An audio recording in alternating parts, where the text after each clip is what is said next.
Look, there's no two ways about it. Final Fantasy as a series is in a bit of trouble, especially if the performance of some of the latest entries are anything to go by. They're well received, Final Fantasy 16, overall, despite some division about the direction that it went in, it being sort of more of an action game. Like, it's still got good scores, and generally, fans have received it positively enough. And, Final Fantasy VII Rebirth has got high marks across the board, but the series is just not selling well, and we haven't seen a trending rise for sales that indicates long-term longevity. Just a couple months ago, in May of 2024, it was reported that Final Fantasy VII Rebirth and Final Fantasy 16, alongside other titles like Foam Stars, fell short of Square Enix's expectations in both revenue and profit, leading to an overhaul of the company's structure where they want to focus more on quality over quantity, and they also want to depart from the practice of exclusivity. So games like Final Fantasy 16 and FF7 Rebirth have only come out on PlayStation 5, and moving forward, they want to make sure that all of these games are always available across all platforms to maximize sales. But yeah, lately, all we have seen from Square Enix when it comes to reports on how they're doing financially is just their stocks going down and down because they keep reporting disappointing results to investors, because Final Fantasy, which is their flagship series, just isn't cutting it. And even in the most recent financial briefing, it was straight up stated by current Square Enix president Takashi Kiryu that Final Fantasy 16 and Final Fantasy 7 profits did not meet expectations. And at this point, these games have been out long enough where they can get a good sense of where these sales or how these sales are trending over the long term, and they're just not pulling in numbers that indicate longevity. So right here, Kiryu said, in the HD game subsegment, we released multiple new titles, including major titles such as Final Fantasy 16 and Final Fantasy 7 Rebirth, but profits unfortunately did not meet our expectations. And part of the blame, according to Kiryu, he believes has to do with how their own games kind of cannibalize themselves because they came out within a short amount of time from one another. So as IGN noted here, Final Fantasy 16 came out in June of 2023. Then Final Fantasy 7 Rebirth came out just over half a year later in February of 2024. And Kiryu says that in addition to this, we did not manage our title portfolio across the company as well as we could have, which I believe resulted in opportunity losses due to cannibalization between our titles.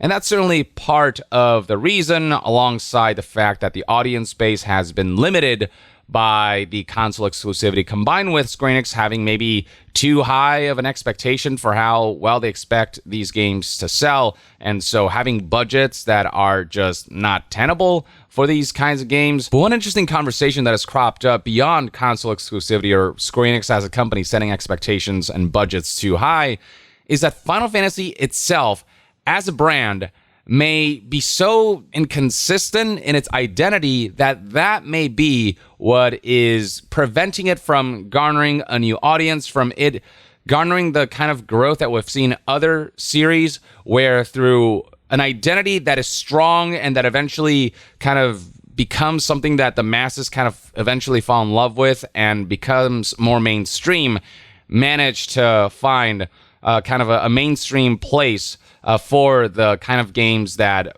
are the particular IP or the particular series. So, FromSoft games, once upon a time, you'd never think it would do Elden Ring numbers, right? Like when you see a FromSoft game, it is a FromSoft game, and they've stuck with a formula that works for them while reinventing and improving and evolving where they need to. And eventually we got Elden Ring levels of mainstream. That game sold incredibly well. Same with, Larian, which stuck with its formula of RPG style games, and then they hit it off with Baldur's Gate 3. You can even kind of say that about game series like a Dragon, which once upon a time was very niche, but RGG they haven't shifted too far away from the formula that they are identified for, and they've evolved where they need to.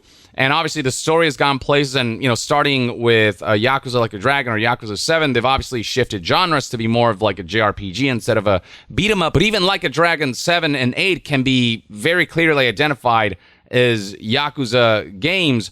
And so there's still this core identity that's retained, that's allowed the series to grow as that specific identity of video games starts to appeal to people more and more, and they kind of know what to expect from your RGGs and your FromSofts and your Larians and, you name it, your C projects and whatnot. And while there are elements in all of the entries that you can identify as Final Fantasy, you look at something like Final Fantasy 16, and it is such a departure from what, especially old school fans associate Final Fantasy with, that it might almost be seen as like a new IP entirely. And that's the conversation that's cropped up from like analysts who are saying that the issue with Final Fantasy right now isn't even necessarily that the internal company expectations and that the budgets are too high, though that's maybe part of the problem, or that the games are coming out only exclusively on PlayStation and not seeing a kind of a mass release for it to be as accessible as possible. There's just an inconsistency to the Final Fantasy identity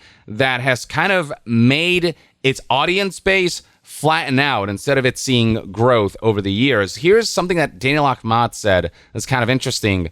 He tweeted, "Okay, I'm going to redo a tweet I just deleted for clarity. The reason Final Fantasy games have seen declining sales is because only superfans that were 15 in 1997 and played 10 plus Final Fantasy games in the past year are buying them. They're not appealing to general fans and new audiences." Now, Daniel Ahmad, for those who don't know, is a researcher and analyst in the games industry, and he got a lot of shit for reporting facts. He reported that Final Fantasy 16 sales were not doing well before Square Enix put that out there. He reported that Final Fantasy VII Rebirth sales were not doing well before Square Enix reported them. Back in April of 2024, he full-on said, not to be that guy, but Rebirth is underperforming sales-wise, and said that it's selling about half of what Remake sold in the same time frame and looks like it'll have a weaker tail, weaker longevity. He got a lot of shit. A lot of fans deemed that as him trying to hate on the game and stir up stuff, but he was just reporting the numbers, what the numbers that he saw. And that's indeed what turned out to be the case now by Square Enix's own admission. Daniel Ahmad added on top of that tweet that the point being that both fans of the series and new audiences aren't being catered to. The only people buying mainline games are those who can't stop talking about Final Fantasy because of their childhood nostalgia. When you think about Final Fantasy 15 and 16, the shift in direction for both of those games were pretty drastic compared to what, hardcore fans are used to from back in the day. And so it ultimately ended up alienating some of the fans. And then when it comes to new audiences, these are not necessarily sort of mainstream style games that would appeal to the masses.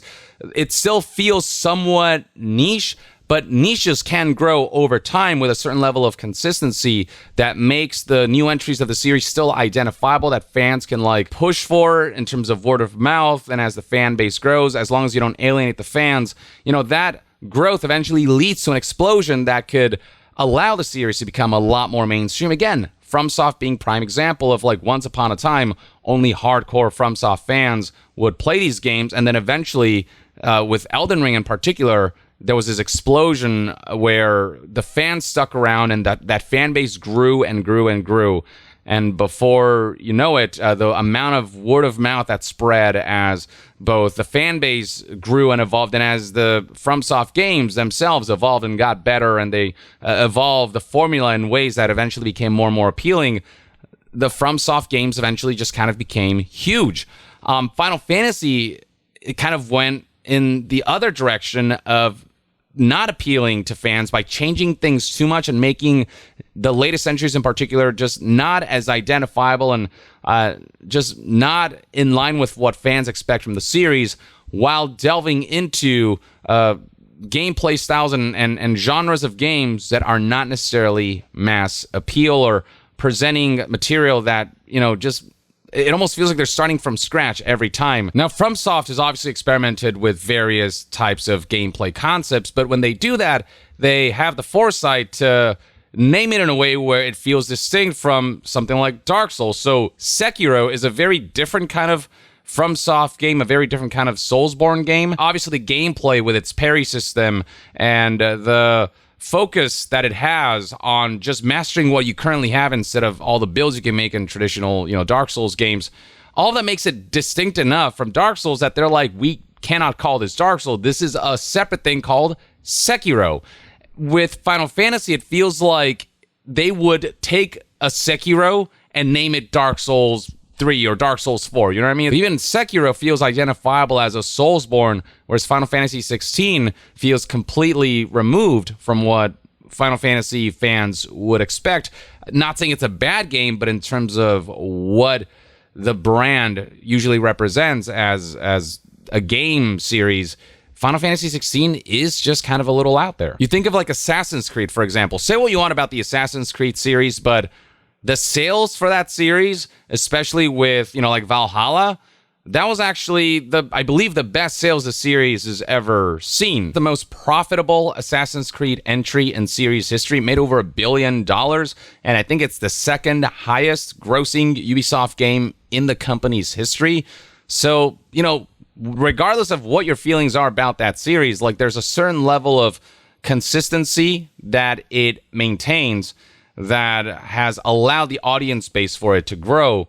Whereas with Final Fantasy, it's like they keep changing it up so much that it ends up alienating both the hardcore fans and the masses all at the same time. And so you're only left with an audience base that essentially are nostalgic for Final Fantasy and will buy Final Fantasy because it's freaking Final Fantasy. But for new folks who don't care about Final Fantasy, the direction that these games are going in is not attracting them. And then for the hardcore fans who want certain key elements of Final Fantasy to be retained, who feel like those elements have been thrown away for the pursuit of, mass appeal and or attempting new genres or trying to just reinvent the wheel, they're kind of not into it. And so the audience base for Final Fantasy is just kind of stagnating or, maybe even kind of diminishing. Daniel Ahmad posted this tweet in response to a games industry sort of editorial, if you will, this opinion piece that I think may have some valid points. It does talk about how Square Enix doesn't generally seem to be very good at setting realistic targets for its games. And there's certainly something to be said about that and why that leads to financial disappointment. But they point out that even at reasonable expectations, Final Fantasy 16 and Final Fantasy 7 Rebirth sales would not be seen as good by any metric, with the main point being that both Final Fantasy 7 Rebirth and Final Fantasy 16 lagged behind in sales compared to their previous entries. Remake sold a lot more than Rebirth did, and 15 sold a lot more than 16 did. You don't want to see that. At the very least, you want to match your previous entry, pretty close to it at least. Or even better is if the sequels and the subsequent entries continue to rise in sales and profits and continue to see a certain level of growth. And Final Fantasy as a series, currently with the last two entries, has been seeing a consistent decline. The case is made here that the sales numbers are disappointing enough that even if these games were to launch on PC and become multi-platform, the sales for those would not be able to make up for the expectations for these game sales. So while that stuff did negatively impact sales, it's not the determining factor for why Final Fantasy entries are seeing such disappointing and underwhelming numbers. It is argued here that launching these games on PC at the same time as PlayStation 5 or other platforms in general, it's very unlikely that the difference would have made up millions of sales that these new entries would have needed to match what the previous entries did in terms of sales numbers. It's far from clear, they say, that launching on other platforms would have helped very much, is the case that's being made here. Games industry also puts it very aptly here, saying that once upon a time, when you bought a Final Fantasy game, not only was this the premier JRPG brand, but it was very clear. There was a very clear sense of what you'd be getting if you bought one of these games. While each iteration brought significant reinvention, there were always identifiable elements there were always identifiable in key ways, whether it's aspects of story themes and structure to overarching concepts in the gameplay. But now, in this editor's opinion, they're not sure what Final Fantasy means as a brand. I certainly don't know what Square Enix thinks the Final Fantasy brand represents to consumers more broadly. Even with the Final Fantasy VII Remake series, have completely revamped the gameplay, going for a more sort of action-oriented combat. That's good, don't get me wrong, but OG fans may not jive with it as much, like people who are really hardcore fans of just the original gameplay style, combined with the fact that, narratively speaking, it's going in all these other directions, and it's in some ways like, I don't know, a sequel, maybe? They're not just sticking with what they did with the original, they're almost making like a new timeline or whatever out of this series. And so in that sense, it might be alienating certain fans who kind of really treasured the original experience. And when it comes to this appealing to the masses, I mean, Final Fantasy VII mainly is kind of a nostalgic element. And Final Fantasy 16 had to deal with the fact that Final Fantasy 15, while that game actually sold pretty well, it wasn't the best received entry amongst fans. So it had to convince fans that the series was on track to appeal to them, while also trying to appeal to the broader masses. But they aimed for that with this more action-oriented Final Fantasy game with a tone that was very different from what we're used to with Final Fantasy. I think Final Fantasy 14 is where a lot of people are gravitating towards because it's recognizably Final Fantasy, and not to mention it's just a really appealing MMORPG because of its amazing narrative that a lot of people are hooked into, combined with the long-standing updates and expansions that have allowed this entry to grow organically, and word of mouth has spread. And Final Fantasy XIV certainly has a certain appeal, but then you look at Final Fantasy XIV and compare it to 13 and 15 and 16, it's like they're completely different games. And so, they're fans of 14 who maybe just won't shift to 15 and 16 because they're just so far removed. It feels like Final Fantasy is just in this kind of identity crisis that might be more at the root cause of why it's not appealing at the level that Square Enix would want, despite the incredible amount of production value that they're placing into every mainline entry and the kind of marketing that they do for these entries. Yeah, I think the series is in genuine trouble, and it's kind of becoming a has-been rather than it becoming something that will have its legacy maintained for the long term. It feels like Final Fantasy as a brand is kind of starting to die off a little bit. It is still an incredibly recognizable brand, but the kind of appeal that it once used to have to the gaming population at large, it hasn't grown, and it's just not at the level that it once used to be. And so there has to be some kind of major course correction for Final Fantasy to be viable. I don't know, food for thought, ladies and gentlemen. I'd love to hear what your thoughts and opinions are on the current state of Final Fantasy, why you think sales have been slumping, and why it feels like with every new entry, sales are declining. Do you think there's validity to the identity of Final Fantasy and the inconsistency behind it negatively impacting its ability to maintain its fan base and to grow it? I'd love to hear your takes in the comments below, and to be further updated on all things gaming news, reviews, and discussions, stay tuned right here on Young Yeah. I'll see you guys next time. Young out.